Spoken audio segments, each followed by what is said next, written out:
Pakistan UNSC में मुखिया बन गया है। आप सोच रहे हैं यूएनएससी क्या होता है? United nation security council. कोई भी रोक नहीं पाया पाकिस्तान को वहां पर मुखिया बनने से। भारत के लिए एक बुरी खबर है। नमस्कार। अब आप देख रहे हैं कैसे पाकिस्तान की पहुंच देखिए, आप इनकी डिप्लोमेसी लेवल देखिए कि इतना सब कुछ करने के बाद, खुलेआम आतंकवाद को सहारा देने के बाद भी ग्लोबल एजेंसीज पाकिस्तान पे भरोसा करती हैं। तो आप सोचिए कि कैसे अमेरिका चोरी छुपे पाकिस्तान से इश्क कर रहा है और भारत को धोखा दे रहा है कि भाई इसने तो ये जो भी, चाहे आप पहलगाम ले लीजिए, चाहे आप भारत के साथ संघर्ष ले लीजिए, तो ये तो एक तरीके से अवार्ड हो गया कि यूएनएससी में, जहां पे जो पूरे देश, इट्स एन इंटरनेशनल बॉडी, और वहां पे इसको ये उपाधि मिल रही है। यूएन का भरोसा देखिए पाकिस्तान पे। और इस वजह से पाकिस्तान को हर उस मंच से एक तरीके से बरी किया जा रहा है जिस मंच पर दरअसल पाकिस्तान की जवाबदेही को तय होना चाहिए।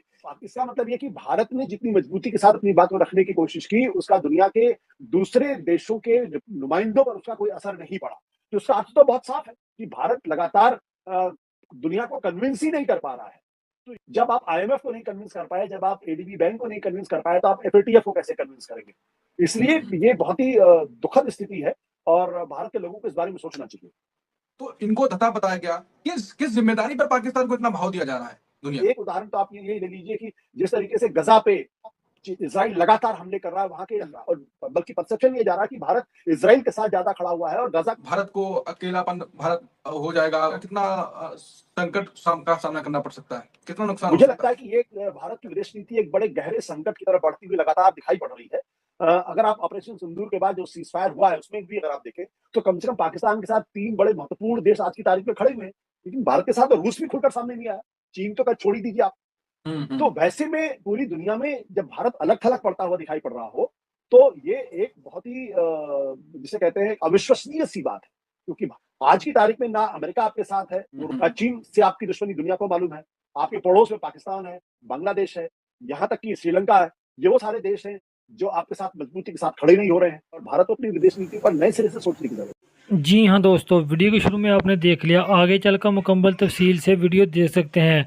जब से भारत को पाकिस्तान के हाथों शिकस्त हुई है, भारत पूरी दुनिया में रुसवा होकर रह गया है और इसके साथ ही पाकिस्तान अक़वाम मुत्तहिदा की सिक्योरिटी कौंसिल का मुस्तकिल रुकन बन चुका है। इस खबर को सुनते ही भारतीय मीडिया और भारतीयों पर सख्ता तारी हो गया। इस हवाले से भारतीय मीडिया क्या बात कर रहा है जानते हैं इस वीडियो में। चलते हैं वीडियो की जानिब।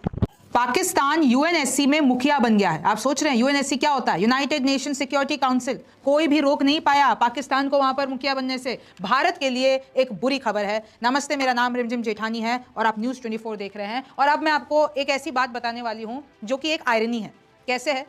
पाकिस्तान अब यूएन का counter terror panel vice chair करने वाला है, यानी मुखिया बन गया है, उपाध्यक्ष बन गया है उस पैनल का। यूनाइटेड नेशंस आप सबको पता है, यूनाइटेड नेशंस एक पैनल है उसका, काउंटर टेरर पैनल, जहां पर आतंकवाद के खिलाफ बात होती है, आतंकवाद के खिलाफ एक्शन लिए जाते हैं, और वहीं पे पाकिस्तान को उसका मुखिया बना दिया है। हेड सैंक्शंस बॉडी, यानी जो सबसे ज्यादा आतंकवाद फैलाता है उसी को ही आपने मुखिया बना दिया है। आप देख रहे हैं कैसे पाकिस्तान की पहुंच देखिए, आप इनकी डिप्लोमेसी लेवल देखिए कि इतना सब कुछ करने के बाद, खुलेआम आतंकवाद को सहारा देने के बाद भी ग्लोबल एजेंसीज पाकिस्तान पे भरोसा करती हैं। गुयाना और रशिया जो है वो वाइस चेयर होंगी, यानी गुयाना और रशिया, पाकिस्तान जिस कमेटी को हेड कर रहा है तो रशिया और गुयाना उसके उपाध्यक्ष होंगे, यानी टीम मेंबर्स होंगे। पाकिस्तान आया गया है तो ये अमेरिका के प्रभाव के बिना, अमेरिका के कंट्रोल के बिना हो सकता है। तो आप सोचिए कि कैसे अमेरिका चोरी छुपे पाकिस्तान से इश्क कर रहा है और भारत को धोखा दे रहा है, इराक को। अब आप देख लीजिए, पाकिस्तान तो एक नॉन परमानेंट मेंबर है यूएनएससी का, a non permanent member of a 15 nation UN security council. जो यूएन सिक्योरिटी, यूएनएससी की हम बात कर रहे हैं, उसमें ये नॉन परमानेंट मेंबर है। और किस तरीके से देखिए इसको एक बड़ी उपाधि मिली है। तो फिर तो लोग तो यही कहेंगे कि भाई इसने तो ये जो भी, चाहे आप पहलगाम ले लीजिए, चाहे आप भारत के साथ संघर्ष ले लीजिए, तो ये तो एक तरीके से अवार्ड हो गया कि यूएनएससी में, जहां पे जो पूरे देश, इट्स एन इंटरनेशनल बॉडी, और वहां पे इसको ये उपाधि मिल रही है। India previously chair the UN security councils, और भारत भी, जिस कमेटी को इस वक्त पाकिस्तान जिसका मुखिया बना है, उस कमेटी को भारत ने भी चेयर किया है। वही यूएन है जो आतंकवाद पे बात करता है। ये वही यूएन है जिसको पता है कि पाकिस्तान की तरफ से, भाई यूएन ने जिन टेररिस्ट को लिटरली उन पे छाप रखा है ना कि यूएन की तरफ से टेररिस्ट हैं, उनमें से कईयों का लिंक पाकिस्तान से निकला है, लेकिन फिर भी यूएन का भरोसा देखिए पाकिस्तान पे। सबको पता है ओसामा बिन लादेन कहां छुपा हुआ था, सबको पता है पाकिस्तान के अबोटाबाद में छुपा हुआ था और कैसे यूएस नेवी सील ऑपरेशन में मारा गया था, फिर भी दुनिया को पता नहीं, दिखता ही नहीं है। ये जो सिक्योरिटी काउंसिल है इसमें 5 परमानेंट मेंबर है, चाइना, फ्रांस, रशिया, यूके और यूएस। चलिए चीन तो पाकिस्तान का दोस्त है, पर आप फ्रांस आ जाइए, रशिया आ जाइए, यूके आ जाइए, यूएस आ जाइए, किसी को भी आपत्ति नहीं हुई पाकिस्तान को आतंकवाद रोकने के लिए कमेटी का मुखिया बनाने के लिए, जबकि आतंकवाद की जड़ी पाकिस्तान है। तो देश की मांग कर रहे हैं, तो ये लोग ये अपने अखबारों में छापते हैं कि भाई 40 इंडियन बैक टेररिस्ट को हमने मारा है, यानी भारत पाकिस्तान में आतंकवाद फैला रहा है, ये पाकिस्तान बोलता है। अब on threat India poses to regional state, उधर यूएन चीफ ने के सामने ब्रीफ करते हैं जाके कि कैसे भारत रीजनल स्टेबिलिटी के लिए सबसे बड़ा खतरा है। उधर ओआईसी जो कि 57 मुस्लिम देशों का एक संगठन है, उसके सामने जाके बोलते हैं कि देखिए ये भारत बहुत बड़ा खतरा है पूरे रीजन के लिए। भारत लंबे समय से दुनिया को बता रहा है कि पाकिस्तान आतंकवाद का गढ़ है और इसके खिलाफ अपने डेलीगेशन दुनिया भर में भेज रहा है, लेकिन रुकिए, कहानी में ट्विस्ट है। एशिया विकास बैंक ने पाकिस्तान को $800 मिलियन का बेल आउट पैकेज दे दिया है। और आशुतोष सर, इस मुद्दे पर सर क्या कहेंगे? देखिए, अब तो ये बात पूरी तरीके से साफ होती चली जा रही है कि विदेश नीति के मसले पे नरेंद्र मोदी की सरकार बुरी तरीके से असफल है और वो दुनिया को ये बताने में पूरी तरीके से नाकाम है कि पाकिस्तान आतंकवादियों को प्रश्रय देता है और इस वजह से पाकिस्तान को हर उस मंच से एक तरीके से बरी किया जा रहा है जिस मंच पर दरअसल पाकिस्तान की जवाबदेही को तय होना चाहिए। ये जो एशियन डेवलपमेंट बैंक का जो मसला है ये अपने आप में बहुत ही महत्वपूर्ण है, इसलिए है क्योंकि एशियन डेवलपमेंट बैंक पे भारत ने बहुत मजबूती के साथ साबित करने की कोशिश की कि जो $800 मिलियन का जो पैकेज दिया जा रहा है पाकिस्तान को, दरअसल वो उचित नहीं है और पाकिस्तान इस $800 मिलियन का इस्तेमाल आतंकवादी गतिविधियों को बढ़ाने में दे सकता है।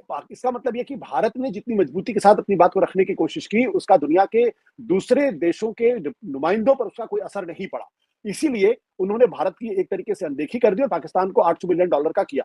देखिए इसमें योग होगा, तो कहने का लबोलुबाब ये था कि भारत लगातार एडीबी बैंक को ये कन्विंस करने की कोशिश कर रहा था कि आप ये पैसा मत दीजिए, इसका पैसा आतंकवाद को बढ़ावा देने में होगा, इसका पैसा मिलिट्री में जाएगा जो दुरुपयोग होगा, इसका पैसा वहां की जो आवाम है उसकी आर्थिक उन्नति में नहीं लगेगा। तो उसका अर्थ तो बहुत साफ है कि भारत लगातार दुनिया को कन्विंस ही नहीं कर पा रहा है। तो ये भारत की विदेश नीति की बहुत बड़ी असफलता है और इस पर बैठ के सोचना चाहिए कि दुनिया क्यों आज की तारीख में नरेंद्र मोदी सरकार की जो दलीलें हैं उसको नहीं सुनने को तैयार है और उनकी दलीलों के बावजूद भी वो पाकिस्तान को बेल आउट पैकेज दे रहा, लोन दे रहा है।